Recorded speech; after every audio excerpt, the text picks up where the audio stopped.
Evan Whitaker stood at the altar, moments away from saying "I do" to the perfect woman, when the wedding singer stepped into the light and his world shattered. It was Maya, the love he'd lost 4 years ago, holding the hand of a little boy who had his eyes, his dimple, his smile. In that sacred sanctuary, surrounded by 200 guests, Evan faced an impossible choice: marry the woman everyone expected him to wed, or claim the son he never knew existed. But Maya's letter revealing the pregnancy had never reached him. Someone had made sure of that. As whispers of scandal rippled through the congregation and his carefully constructed life began to crumble, Evan realized that sometimes the greatest love stories begin with the courage to walk away from everything that looks perfect on paper. If you're watching this story unfold, hit subscribe and tell me in the comments, would you have stopped the wedding or gone through with it? Your answer might surprise you. The morning sun streamed through the tall stained glass windows of St. Bridget's Church, painting rainbow patterns across the white satin aisle runner. Evan Whitaker adjusted his tie for the third time and glanced at his watch. 11:02 a.m. Perfect timing, just like everything else about this day. At 30, Evan had built his tech consulting business from nothing into something that mattered. He helped small companies organize their digital lives, and the work felt good, honest. Today, he was marrying Sloane Hart, a woman who understood his world of client meetings and quarterly reports. The processional music began, and Evan's best friend Gabe gave him an encouraging nod from the front pew. 200 guests rose to their feet. Evan's mother Ruth sat in the first row, her smile bright and proud. Everything was exactly as planned. Then the soloist stepped forward to the microphone. Evan's breath caught in his throat. The woman holding the mic had warm brown skin and natural hair pulled back in an elegant twist. She wore a simple navy dress that made her look both professional and graceful. But it wasn't her beauty that made Evan's heart skip. It was recognition that hit him like a punch to the chest. Maya Green, the woman he'd lost 4 years ago, the woman he'd thought about more times than he cared to admit, the woman who had disappeared from his life without explanation, leaving only silence and hurt feelings. But that wasn't what made Evan's hands start shaking. It was the little boy standing beside her. The child couldn't be more than 4 years old. He had light brown skin, soft curls, and bright eyes that seemed to take in everything around him. He wore a tiny suit and held Maya's free hand with the casual trust of someone who knew he was safe. When the boy looked up at his mother and grinned, Evan saw it clearly. The same dimple in the left cheek that Evan saw in the mirror every morning. The same slightly crooked smile that his own mother had always called charming. The boy looked like him, unmistakably, undeniably like him. Maya's voice filled the church as she began the hymn. Her tone was rich and pure, just as Evan remembered. But he couldn't focus on the words. His mind was spinning, trying to make sense of what he was seeing. 4 years ago, Maya had stopped returning his calls. Their relationship had been getting serious, or at least he'd thought it was. They'd spent summer evenings walking along the pier, talking about everything and nothing. She'd made him laugh in ways no one else ever had. She'd challenged his quiet nature and made him want to be braver, bolder, better. Then, work had gotten crazy. A major client had demanded his full attention for weeks. When he'd finally surfaced from the project, Maya was gone. No explanation, no forwarding address. He'd called and texted, but got nothing back. He'd assumed she'd decided he wasn't worth the effort. But now, looking at the little boy who shared his dimple, Evan wondered if he'd been wrong about everything. Sloane squeezed his arm, mistaking his shock for wedding nerves. "You okay, baby?" she whispered, her smile never wavering. Evan tried to nod, but his throat felt tight. Maya's song continued, each note clear and beautiful, while questions crashed through his mind like waves against rocks. When had Maya been pregnant? Why hadn't she told him? Had she tried to reach him when he'd been buried in work? The hymn ended, and Maya stepped back with the boy. She didn't look in Evan's direction, but he caught the way she held her shoulders straight and proud, like she was bracing herself against something. The minister opened his worn Bible and smiled at the congregation. "Dearly beloved, we are gathered here today to join Evan and Sloane in holy matrimony." The familiar words washed over Evan, but they felt like they were coming from underwater. His pulse thundered in his ears. Every instinct he had was screaming that something was wrong, not wrong, exactly, but incomplete. like he was about to make the biggest mistake of his life. Marriage is a sacred bond, the minister continued, built on truth, trust, and unwavering commitment. Truth. The word hit Evan like a slap. How could he promise truth when he didn't even understand what was true? How could he make vows when a child who might be his son was standing 20 feet away? Evan, the minister said gently, do you take Sloane to be your lawfully wedded wife? The church fell silent. 200 people waited for his answer. Sloane's eyes were bright with expectation. His mother leaned forward in her seat. But all Evan could see was the little boy's face, the familiar dimple, the trust in those young eyes. Evan's voice cracked. He cleared his throat and tried again. I need a moment. A ripple of confused murmurs ran through the congregation. Sloane's smile flickered but held. Evan? She said quietly. He looked at her, really looked at her. Sloane was beautiful, successful, everything his mother had always said he should want in a wife. But standing here now, with Maya so close, he realized something had always been missing between them. Something he'd convinced himself didn't matter. I'm sorry, Evan said, his voice carrying further than he'd intended. I'm so sorry, but I can't do this. Not right now. Sloane's face went white. What are you talking about? I need 5 minutes, Evan said, raising his hand to the shocked crowd. Just 5 minutes to think, please. Without waiting for permission, he stepped down from the altar and walked toward the side chapel. Every eye in the church followed him, but he only cared about one pair. Maya's eyes met his across the sea of confused faces. For just a moment, he saw something there, surprise, fear, and maybe the faintest flicker of hope. Then she looked away, pulling her son closer to her side. The side chapel was small and quiet, with just a few wooden chairs and a simple cross on the wall. Evan closed the door behind him and leaned against it, his heart hammering. A soft knock interrupted his spinning thoughts. The door opened, and Maya stepped inside, still holding her son's hand. An older woman Evan didn't recognize hovered just outside the doorway. Maya, Evan said, and her name felt like coming home and falling apart at the same time. She lifted her chin, that familiar, stubborn gesture he remembered so well. Hello, Evan. They stood there for a moment, 4 years of silence stretching between them. The little boy looked back and forth between them with curious eyes. Is he? Evan started, then stopped. How did you ask something like that? Maya's grip on her son's hand tightened. His name is Leo, and yes, he's yours. The words hit Evan like a physical blow. He sat down hard on one of the wooden chairs, his legs suddenly unsteady. Why didn't you tell me? He asked, his voice barely above a whisper. Maya's eyes flashed with hurt. I tried. I wrote you a letter, I called. You never answered. I never got any letter, Evan said, confusion mixing with the shock. Maya, I called you for weeks after you disappeared. You never called me back. The older woman in the doorway stepped forward. Excuse me, she said gently. Maya, honey, should I take Leo for a minute? Maya glanced at her son, who was starting to look worried by the tension in the room. It's okay, Aunt Delia. Leo, can you stay right here with Mama? Leo nodded solemnly. Are you sad, Mama? No, baby. Just talking to an old friend. Evan's heart clenched at the word friend. It seemed too small for what they'd been, too casual for what they'd lost. I wrote you a letter, Maya said again, her voice stronger now. I mailed it to your apartment. When I didn't hear back, I figured you'd made your choice. I never got it, Evan repeated. Maya, I swear to you, I never got any letter. She studied his face, looking for lies.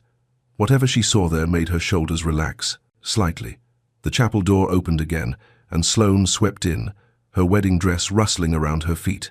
Her smile was bright and controlled, but Evan could see the storm in her eyes. Evan, sweetie, she said, her voice honey smooth. Everyone's waiting. Whatever this is about, we can handle it later. No, Evan said, standing up. We can't. Sloane, I'm sorry, but I can't marry you today. Sloane's mask slipped for just a second, revealing something sharp and cold underneath. Then she turned to Maya with that same perfect smile. I'm sure this is all a misunderstanding, she said. Perhaps you could give us some privacy to sort this out. Maya straightened, and Evan remembered how she'd never backed down from anything, even when the odds were against her. I didn't come here to cause trouble. I was hired to sing. That's all. Of course, Sloane said, her tone suggesting the opposite. But now that you've shared your news, maybe it's time to go. Sloane, Evan's voice carried, a warning he'd never used with her before. Don't. Leo tugged on Maya's hand. Mama, can we go? My nose feels tickly. Maya looked down at her son, and Evan saw the moment she made her decision. Her protective instincts kicked in, the same way they probably had 4 years ago when she'd realized she was pregnant and alone. You're right, baby. The flowers are pretty strong in here. She looked back at Evan, her expression unreadable. I hope you figure out what you need to figure out. She turned to leave, but Evan found his voice. Maya, wait, please. She paused in the doorway, not quite looking back. Can we talk? Really talk? Not here, not now, but soon? For a long moment, she didn't answer. Then she nodded once, quick and uncertain. I'll be at Aunt Delia's. She's in the book. Then she was gone, taking Leo and leaving Evan alone with Sloane and the weight of everything that had just changed. Sloane's perfect composure finally cracked. Are you out of your mind? You're going to throw away everything we've built for some woman with a sob story? It's not a sob story, Evan said quietly. And we haven't built anything, Sloane. We've arranged things. There's a difference. That child could belong to anyone, Sloane continued, her voice getting sharper. You can't possibly believe. He has my dimple, Evan interrupted. My smile. My eyes.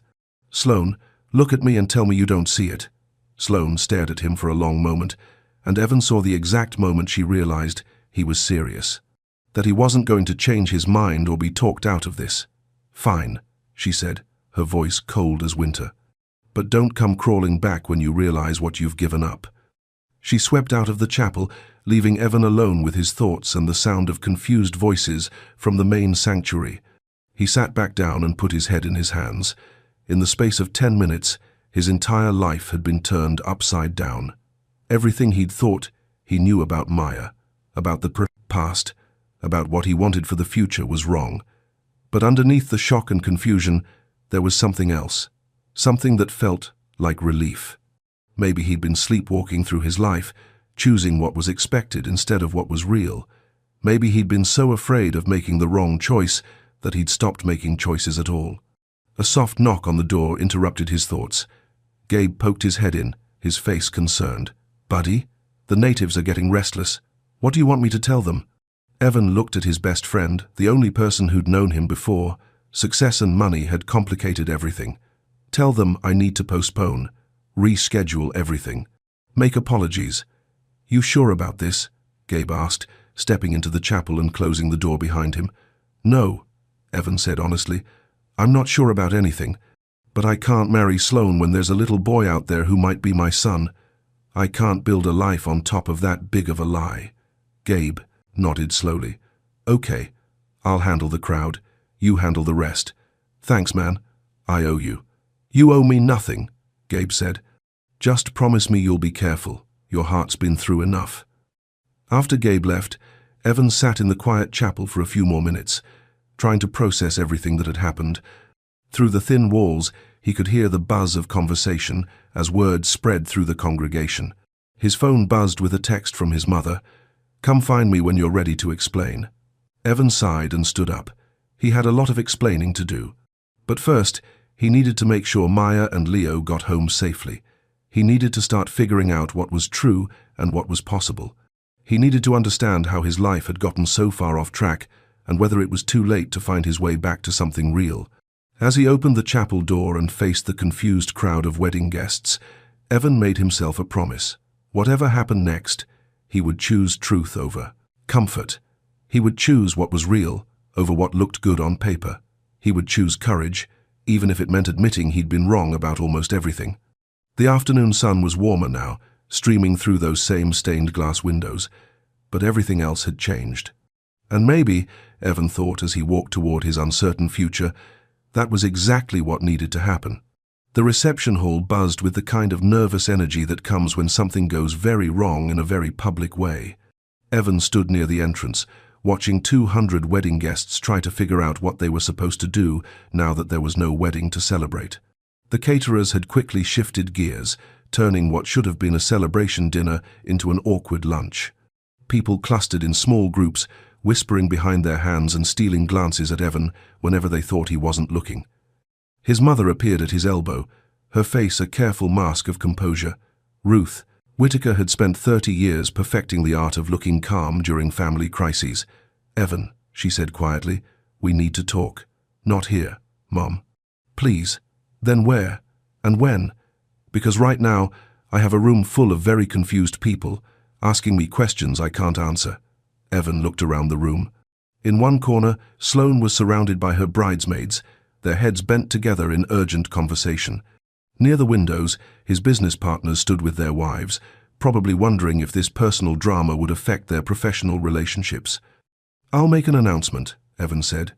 "Keep it simple." Ruth's grip on his arm tightened. "Think about what you're doing, son. Think about your reputation, your business. These people respect you, and I respect them too much to lie to them," Evan replied. He walked to the small stage where the band was supposed to play later and asked for the microphone. The room gradually fell quiet as people realized he was about to speak. "I want to thank everyone for being here today," Evan began, his voice carrying clearly through the sudden silence. "I know this isn't what any of us expected." Someone in the back coughed. A glass clinked against a table. Otherwise, the room was dead quiet. "Sometimes life gives you information that changes everything," Evan continued. "When that happens, you have two choices. You can pretend you didn't learn what you learned, or you can have the courage to act on the truth, even when it's difficult." He saw his mother close her eyes and take a deep breath. "Today, I learned something that means I can't, in good conscience, move forward with the ceremony. I take full responsibility for the timing and any inconvenience this causes. The situation is personal and private, and I ask for your understanding and respect." Evan set the microphone down and walked back toward the exit, not waiting to see the reactions. But he caught sight of Maya near the kitchen entrance, clearly trying to leave without being noticed. Leo was pressed against her side, looking overwhelmed by all the noise and confusion. Their eyes met across the room for just a moment. Maya's expression was unreadable, but she gave him the smallest nod before disappearing through the service door. Gabe intercepted Evan before he could follow. "Where are you going?" "To find some answers," Evan said. "Give me 2 hours to handle the logistics here first," Gabe said. "Then we'll figure this out together." Evan wanted to argue, but his friend was right. People needed to be taken care of, bills needed to be handled, and explanations needed to be given to vendors and family members. The responsible thing was to clean up the mess he'd made before chasing after what might be. But those 2 hours felt like the longest of his life. By 3 o'clock, most of the guests had gone home. The caterers were packing up untouched wedding cake and folding chairs. Sloane had left without saying goodbye, taking her bridesmaids and her wounded pride with her. Evan sat in his car in the church parking lot, staring at his phone.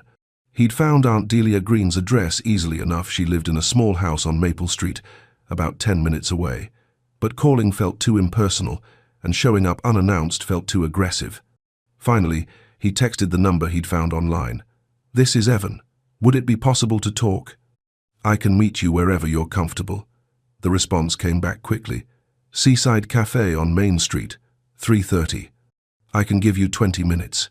Evan arrived early and chose a table on the small outdoor patio, away from other customers. The afternoon was warm, with a light breeze coming off the water. Under different circumstances, it would have been perfect weather for a honeymoon. Maya appeared right on time, walking with the kind of careful composure that told Evan she was as nervous as he was. She'd changed out of her navy dress into jeans and a simple white shirt, and her hair was loose around her shoulders. She looked younger somehow, more like the woman he remembered. "Thank you for coming," he said, as she sat down across from him.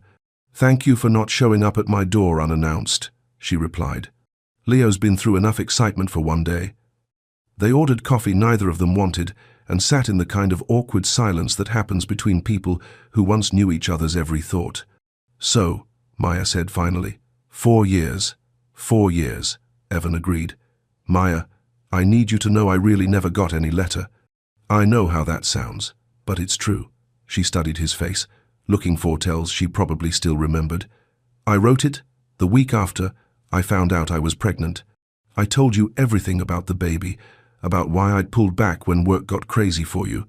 I said I didn't expect anything, but I thought you had a right to know. When did you mail it? October 15th, she said without hesitation. I remember, because it was Leo's original due date before they moved it up. Evan thought back to that October. He'd been in the middle of moving apartments, juggling 3 major clients, and trying to figure out how to turn his freelance work into a real business. Everything had been chaos. I moved that month, he said slowly. The timing was terrible, but my lease was up and I couldn't afford to stay. Mail forwarding was supposed to handle everything, but things got lost. Or thrown away, Maya said quietly. Something in her tone made him look at her more closely. What do you mean? Maya hesitated, then shook her head. Nothing. Forget it. Maya. It doesn't matter now, Evan. What matters is Leo. She was right, but Evan filed the conversation away for later. There was something she wasn't telling him, and he had a feeling it was important. Tell me about him, Evan said. Tell me about Leo. Maya's whole face changed when she talked about her son. The careful walls came down, and warmth flooded her expression. He's smart, sometimes too smart for his own good. He asks about 1,000,000 questions a day, and he remembers everything you tell him. He loves books and building blocks and kites. He's allergic to peanuts, but we caught that early. He starts kindergarten next year, and he's excited about learning to read bigger words. What does he like to do? Everything. Puzzles, coloring, helping me bake cookies. He loves being outside. Sometimes I take him to the park by the harbor, and he can watch the boats for hours. Evan tried to picture it, Maya and a little boy who looked like him, spending quiet afternoons by the water. It should have felt strange, imagining a life that had happened without him. Instead, it felt like something he'd been missing without knowing it. Does he ask about his father? Maya's walls went back up so quickly that Evan almost missed the transition. Sometimes, I tell him his daddy lives far away but loves him very much. Maya, I need to set some boundaries here, she said, her voice gentle but firm. I don't know what you're thinking or what you want, but Leo is my first priority. His safety, his stability, his happiness, that all comes before anything else. I understand that. Do you? Because showing up in his life and then disappearing again would break his heart. And mine, she added quietly. So if you're just curious, or if you think you owe it to yourself to find out what might have been, then walk away, now, please. Evan leaned forward, trying to find the right words. I don't want to walk away. I want to know him. I want to be part of his life, if you'll let me. But I also don't want to rush into anything that might hurt him. What about your fiancé? Ex-fiancé, Evan corrected. And that relationship was over the moment I saw Leo. It probably should have been over a long time ago. Maya wrapped her hands around her coffee mug, even though the afternoon was too warm for hot drinks. This is a lot, Evan, for all of us. I know. But Maya, if Leo is my son and everything in me says he is, then I want to do this right. I want to be the kind of father he deserves, even if I'm starting 4 years late. She was quiet for a long time, watching the boats in the harbor. Finally, she said, he needs consistency. If we do this, you don't get to change your mind when it gets hard or complicated. I won't change my mind. You don't know that. You don't know what it's like to put a 4-year-old before everything else in your life. You don't know what it's like when he's sick or scared or having a meltdown in the grocery store because they're out of the cereal he likes. Evan thought about his own childhood, about his father, who'd been physically present but emotionally distant, about the promises that had been made and broken, the expectations that had been set and abandoned. You're right, he said. I don't know those things, but I want to learn.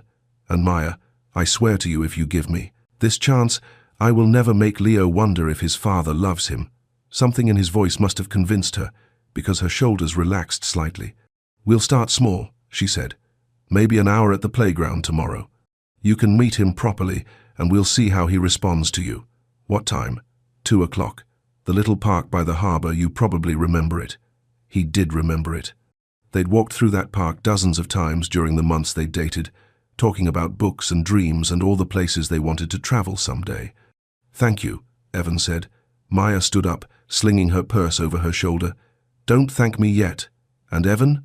Don't bring flowers or expensive toys or anything that looks like you're trying to buy his affection. Just bring yourself." She walked away before he could respond, leaving Evan alone with his coffee and the weight of everything that was about to change. His phone buzzed with a text from Gabe. "How did it go?" Evan typed back, "I'm meeting my son tomorrow." The words looked impossible on the screen, but they were true. In less than 24 hours, he was going to sit down with a 4-year-old boy who carried his genes and Maya's love and try to figure out how to be a father. The afternoon sun was starting to slant lower, painting the harbor in shades of gold and amber. Evan thought about all the choices that had led him here, the job that had consumed his attention, the relationship with Sloane that had been more about looking right than feeling right, the years of building a successful life that had somehow left him feeling empty. Maybe this was his chance to get it right, to choose love over convenience, truth over appearances, courage over comfort. His phone rang, and his mother's name appeared on the screen. Evan took a deep breath and answered. "Hi, Mom. Evan, we need to talk. Really talk. I know we do. But not today. Today I need to think. Son, I've been married for 35 years. I've raised 2 children and buried a husband. I know something about life not going according to plan." Evan had almost forgotten that his mother had been widowed young, that she'd raised him and his sister mostly alone. Ruth Whitaker might care about appearances, but she also understood sacrifice. "I'm going to meet him tomorrow," Evan said. "Leo, my son." Ruth was quiet for so long that Evan wondered if the call had dropped. "Mom, I'm here. I'm just processing. I know it's a lot.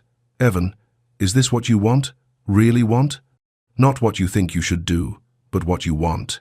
It was a fair question, and Evan took his time answering it. "I want to know him," he said finally. "I want to be the kind of man who doesn't run away from responsibility. But more than that, Mom, when I saw him today, when I saw Maya again, something just clicked.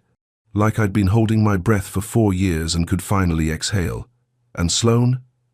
Sloane and I were never right for each other. We just looked good on paper," Ruth sighed.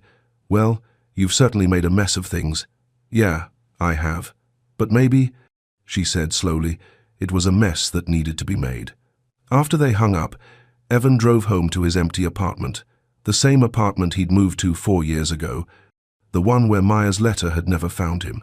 He stood in his kitchen, looking around at the pristine counters and matching appliances, and realized how little of it felt like a real home.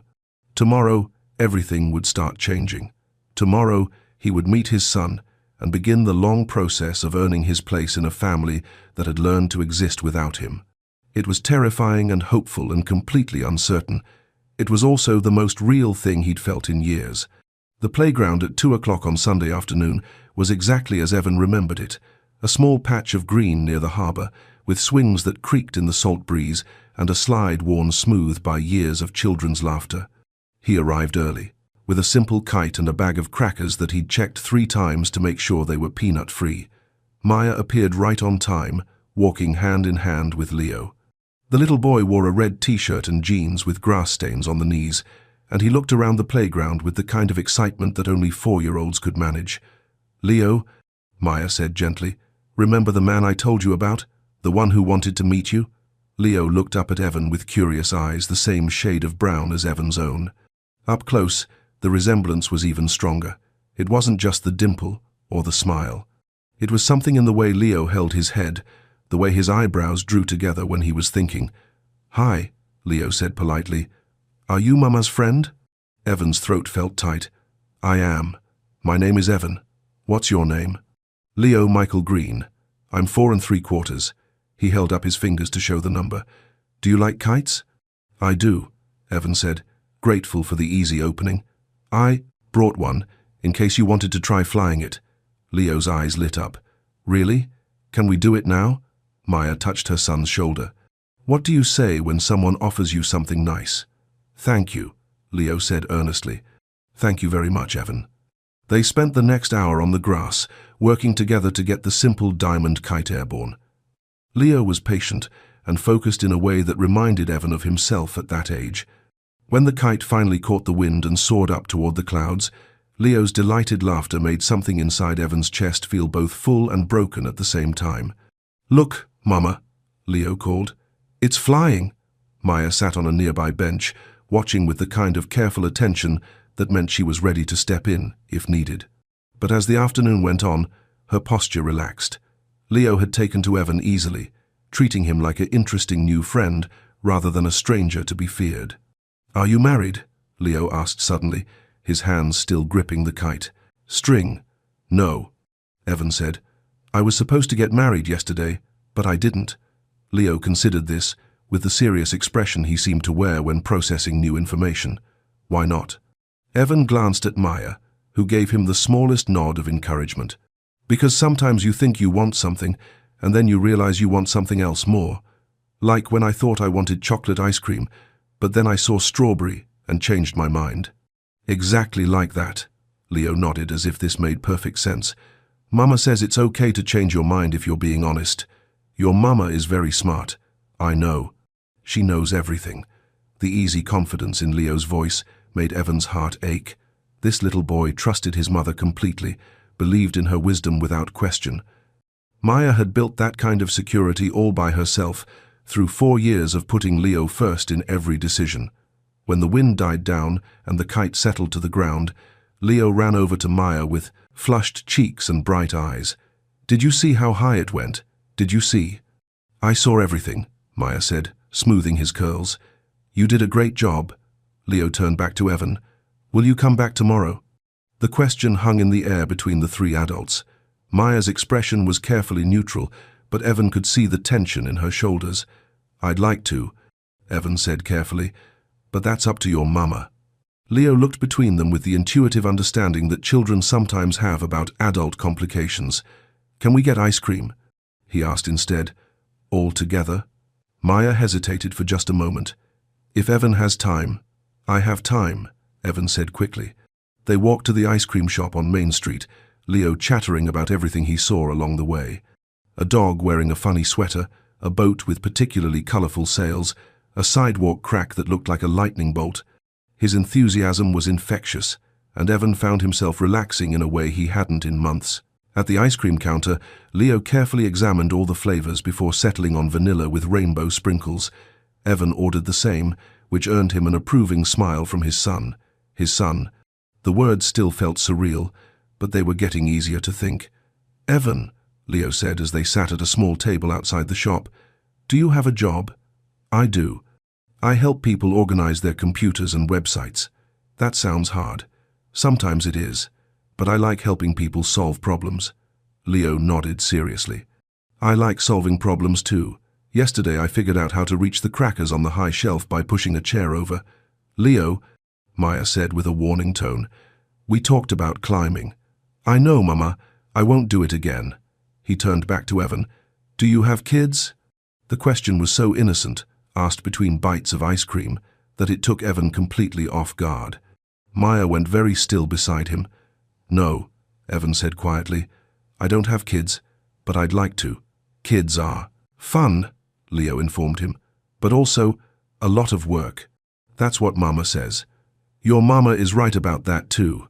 Leo finished his ice cream and started swinging his legs, a sign Maya apparently recognized as restlessness. "We should head home," she said. "Leo needs a bath before dinner." "Can Evan come for dinner?" Leo asked hopefully. "Not tonight, baby. But maybe another time." Leo looked disappointed but didn't argue. He was clearly used to accepting his mother's decisions, even when he didn't like them. As they walked back toward Aunt Delia's house, Leo slipped his hand into Evan's, with the casual trust that made Evan's chest tight with emotion. It was such a small gesture, but it felt like the most important thing that had ever happened to him. At the front gate of a small blue house with a wraparound porch, Maya paused. "Leo, go tell Aunt Delia about the kite while I talk to Evan for a minute." Leo ran up the porch steps and through the screen door, calling, "Aunt Delia, guess what?" "We did." Maya turned to face Evan, and he could see the internal struggle in her expression. "He likes you," she said finally. "I like him too. A lot. This is happening fast, Evan. Maybe too fast. What do you need from me to feel more comfortable?" The question seemed to surprise her.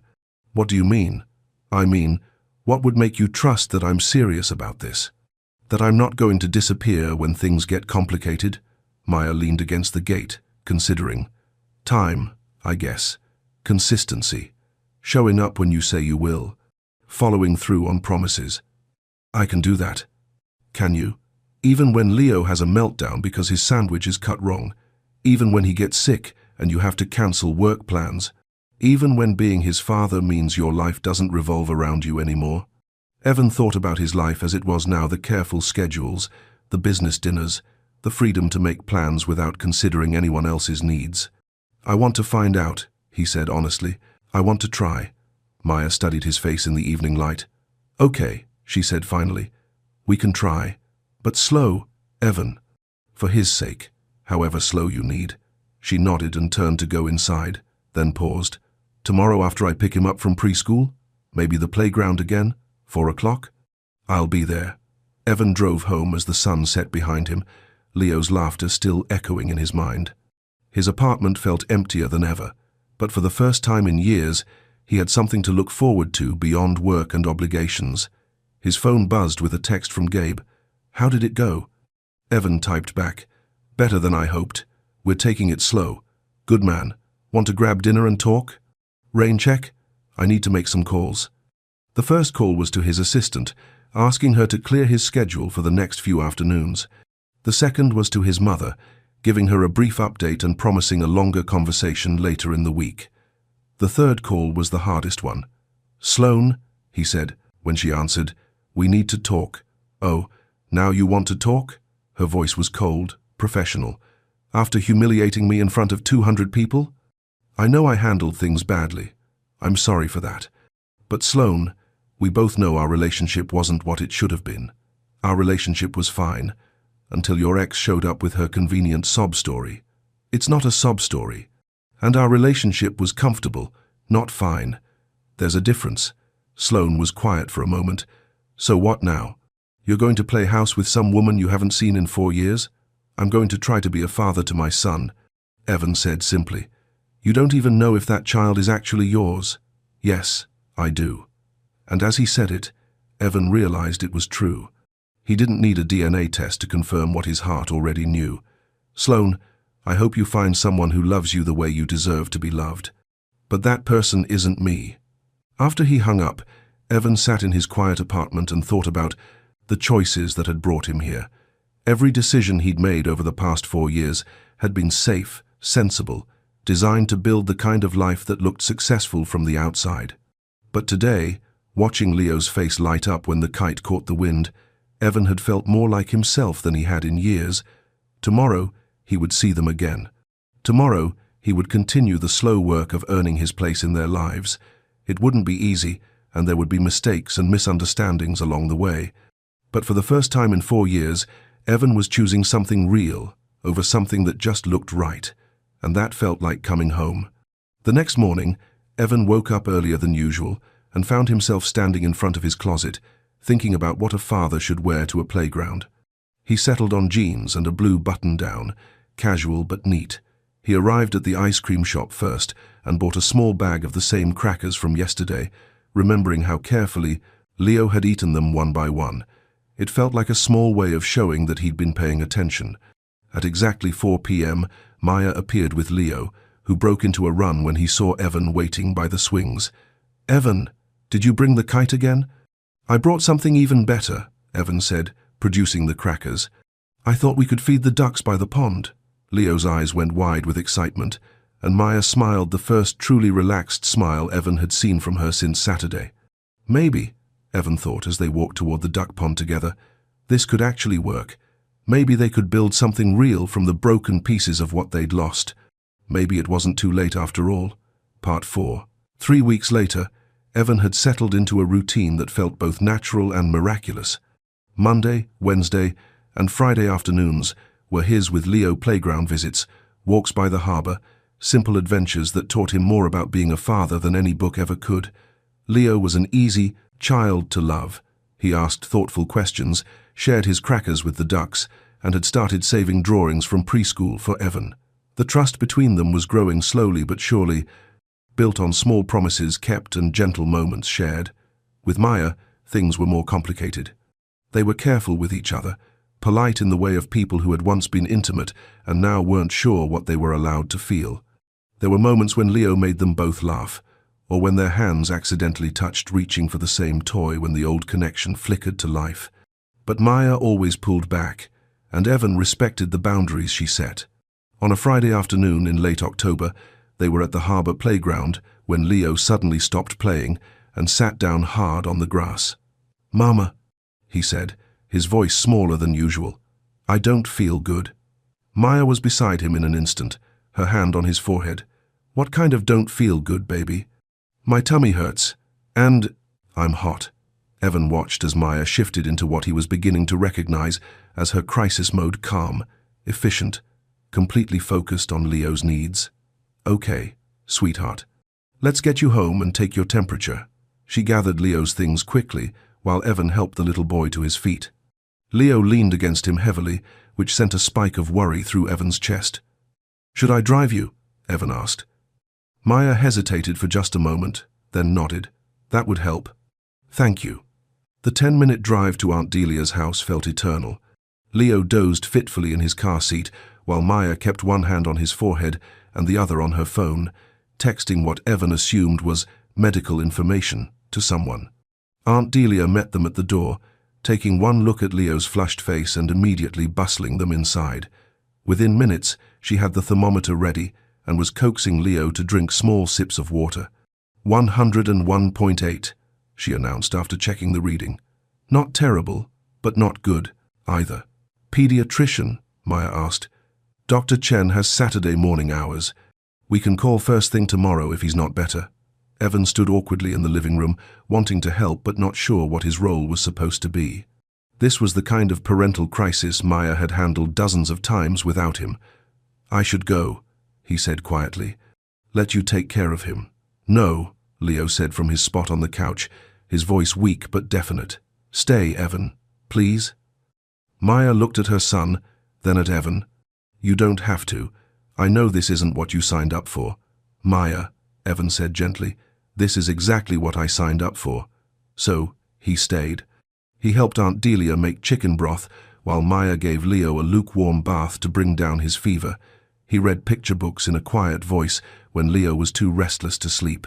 He made tea runs to the kitchen and kept track of when Leo's next dose of medicine was due.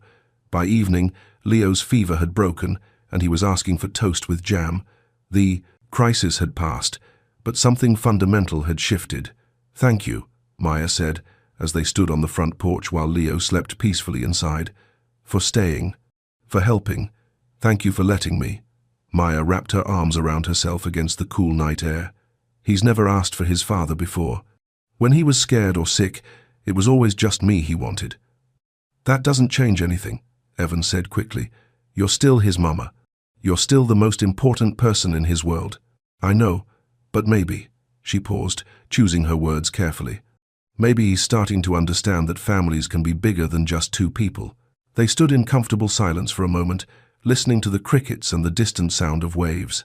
"Maya," Evan said finally, "there's something I need to tell you. About your letter. The one from 4 years ago." Her body went tense. "What about it?" "Gabe and I tracked down my old building superintendent. He remembers Sloan picking up mail for me during the move." Maya's face went pale in the porch light. "She intercepted it?" "It looks that way. He specifically remembers a letter from someone with the last name Green." Maya sank down onto the porch steps, her head in her hands. "So you never knew?" "I never knew," Evan confirmed, sitting down beside her. "Maya, if I had gotten that letter, you would have done the right thing," she finished, "because that's who you are. And I would have spent 4 years wondering if you were only with us out of obligation." The admission hung between them like a bridge. Neither was sure they should cross. "It wouldn't have been obligation," Evan said quietly. "How do you know that? How do either of us know what would have happened?" "Because of this," Evan said, gesturing toward the house where Leo slept safely inside. "Because of how I feel when he laughs. Because of how right it feels to take care of him when he's sick. Because of how much I've missed you, even when I was trying to convince myself I hadn't." Maya looked at him then, really looked, and Evan saw tears in her eyes. "Evan," I'm not asking for anything, he said quickly. I'm not trying to rush you or pressure you into something you're not ready for. I just needed you to know that us, Leo, being here, this isn't obligation or guilt or trying to do the right thing. This is what I want. A tear spilled over and ran down Maya's cheek. I'm scared. Of what? Of believing in this and having it disappear again? Of Leo getting attached and then losing you? Of myself falling for you again when I've worked so hard to build a life that doesn't depend on anyone else? Evan reached over and gently wiped the tear from her cheek. I can't promise I'll never make mistakes. I can't promise this will be easy. But Maya, I can promise I'm not going anywhere. Whatever this becomes, whatever we build together, I'm here for all of it. Maya leaned into his touch for just a moment before pulling back. I need time. You have all the time you need. And I need to see more than 3 weeks of good behavior. I need to know you can handle the hard parts too. The tantrums and the sleepless nights and the times when being a parent means your own wants come dead last. Exactly. Evan thought about his old life, the business dinners, the networking events, the freedom to change plans on a whim. He thought about Sloane's world of carefully managed appearances and strategic relationships. Then he thought about Leo's hand in his at the ice cream shop, about the way Maya's whole face lit up when she talked about her son, about how complete he felt when the three of them were together. Bring it on, he said. Maya almost smiled. You say that now. I say that because I mean it. Test me, Maya. See if I show up. See if I stay when it gets messy. See if I put Leo first even when it's inconvenient. Okay, she said finally. But we go slow, really slow, however slow you need. The next few weeks brought exactly the kind of tests Maya had warned him about. Leo had a spectacular meltdown in the grocery store when they ran out of his favorite cereal. Evan stayed calm, helped Maya carry a screaming 4-year-old to the car, and learned that sometimes the only solution was to wait it out while offering quiet comfort. There was a stomach bug that meant cancelled plans and a living room that smelled like disinfectant. There was the night Leo had a bad dream and called for Evan, along with his mama, and Evan drove over at midnight to help with the comforting. There was the afternoon Leo fell at the playground and scraped his knee badly enough to need stitches. Evan held him in the emergency room while Maya filled out paperwork and learned that his son was braver than most adults but still needed to be held when he was scared. Through it all, Evan showed up. He rearranged meetings, cancelled dinner plans, and discovered that being needed by a 4-year-old was more satisfying than any business success he'd ever achieved. And slowly, carefully, Maya began to trust him. It started with small things. She began texting him pictures of Leo during the day, finger paintings from preschool, a particularly impressive block tower, Leo wearing a grin covered in chocolate from a birthday party. She started including him in decisions about Leo's schedule, asking his opinion about preschool activities and weekend plans. The breakthrough came on a rainy Thursday in November. Evan was at Maya's house helping Leo build an elaborate fort out of couch cushions when his phone rang. The caller ID showed his biggest client, the one who'd been demanding his attention 4 years ago when everything had fallen apart. I need to take this, Evan said apologetically. It'll just be a minute. Evan, the client's voice was sharp with irritation. We need to meet today. The system's having issues and I can walk you through the fix over the phone right now, Evan interrupted. But I can't meet today. This is $1 million account, Evan. Whatever you're doing can wait. Leo looked up from his fort building, clearly sensing the tension in Evan's voice. Maya paused in the kitchen doorway, listening. No, Evan said calmly. It can't wait. I'm with my family. I can fix your problem remotely, or we can schedule something for tomorrow morning. Those are your options. He ended the call and turned back to Leo, who was holding up a pillow uncertainly. Does this go on top, Evan? Absolutely. That's going to be the perfect roof. Later, after Leo had gone to bed, Maya found Evan in the kitchen washing dishes. That was a big client, she said. Not as big as this, Evan replied, gesturing around the cozy house. Maya picked up a dish towel and began drying. 4 years ago, you would have taken that meeting. 4 years ago, I thought success meant never disappointing anyone professionally. I didn't understand that some things are more important than business. And now you do? Evan set down the plate he'd been washing and turned to face her. Maya, I spent 4 years building something that looked impressive on paper, but felt empty every single day.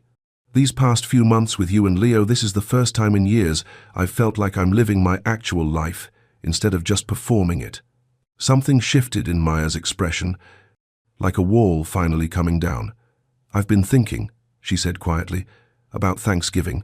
Aunt Delia usually hosts, and it's just the three of us. Very low-key, very family style, if you wanted to join us. I'd love that, Evan said. More than you know. Leo's been asking about whether families like ours celebrate holidays together. Families like ours? Maya smiled, and it was the same smile that had made Evan fall in love with her the first time. You know what I mean. He did know. And for the first time since that day in the church, Evan began to believe that they really could build something beautiful from the pieces of what they'd lost. Thanksgiving dinner was everything Maya had promised.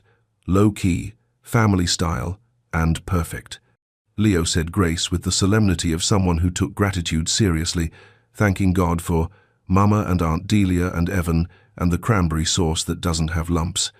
After dinner, while Aunt Delia supervised Leo's attempt to make a turkey out of construction paper, Maya and Evan sat on the back porch, watching the sunset.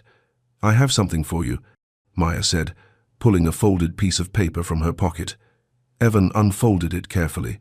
It was a copy of the letter she'd written 4 years ago, the one that had never reached him. I found the carbon copy in my old papers, she said. I thought you might want to read it. The letter was everything Evan had imagined, and worse. Maya had poured her heart onto the page, telling him about the pregnancy, about her fears and hopes, about how much she'd missed him during those weeks when work had consumed his attention. I would have come, he said when he finished reading. The minute I read this, I would have been at your door. I know, Maya said. That's why I'm not afraid anymore. She moved closer to him on the porch swing, close enough that he could smell her familiar perfume, close enough to see the gold flecks in her brown eyes. I love you, she said simply. I never stopped loving you. I was just too scared to admit it. Maya, I know we can't get back the 4 years we lost, but maybe we can build something even better with the years we have left. Evan cupped her face in his hands, overwhelmed by the gift she was giving him. I love you too. You and Leo, you're my family. You're my home. When he kissed her, it tasted like coming back to life. Through the kitchen window, they could hear Leo's delighted giggle as Aunt Delia helped him glue feathers to his paper turkey. The sound mixed with the distant crash of waves and the whisper of wind through the trees, creating a symphony of home and happiness and second chances. 6 months later, on a Saturday morning in May, Evan knelt in Aunt Delia's backyard with a simple diamond ring and a heart full of hope. Leo stood beside him, holding a handmade card that said, "Will you marry us, Mama?" in crooked 5-year-old letters. Maya said yes through happy tears, and when they kissed, Leo cheered and threw flower petals in the air like confetti. The wedding itself was small and perfect, just family and close friends gathered in the same backyard where Evan had proposed. Leo walked the rings down the aisle with the serious concentration of someone who knew he had an important job. Aunt Delia officiated with a license she'd gotten online, specifically for the occasion. Gabe stood as best man and cried almost as much as the bride. There were no fancy flowers or elaborate decorations. Maya wore a simple white dress she'd found on sale, and Evan wore his best blue suit. The cake was homemade, the music came from a Bluetooth speaker, and the reception was potluck style with folding chairs from the church. It was nothing like the wedding Evan had almost had 8 months earlier. It was perfect. As the sun set and Leo fell asleep in his new father's arms, Maya and Evan swayed together to music only they could hear. No regrets? Maya asked softly. Evan looked around at their small, joyful celebration at Aunt Delia laughing with his mother over wedding cake, at Gabe teaching some neighbor kids how to blow bubbles, at Leo sleeping peacefully against his chest. Only one, he said. Maya pulled back to look at him, worried. I regret that it took us this long to find our way back to each other. Maya smiled and settled back into his arms. Some things are worth waiting for. Some things are worth fighting for, Evan corrected. And some things, said a sleepy voice from between them, are worth having 2 parents for. Leo's eyes were still closed, but his small smile suggested he wasn't as asleep as they'd thought. Maya laughed and kissed the top of her son's head. Go back to sleep, little man. Tomorrow's a big day. Why? Because tomorrow we start being a real family, Evan said. We were already a real family, Leo mumbled. Now we're just a real family with the same last name, and in his 5-year-old wisdom, Leo was exactly right.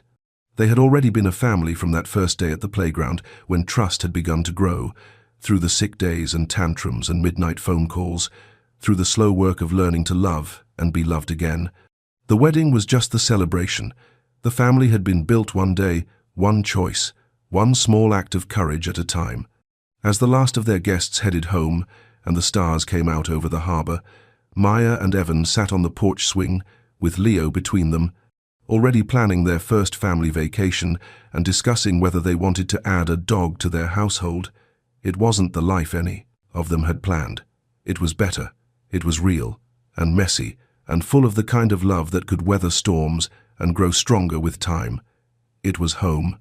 And finally, after 4 years of thinking he'd lost everything that mattered, Evan understood the difference between a life that looked perfect on paper and a life that was perfect in all the ways that counted. This was the life that counted. This was everything.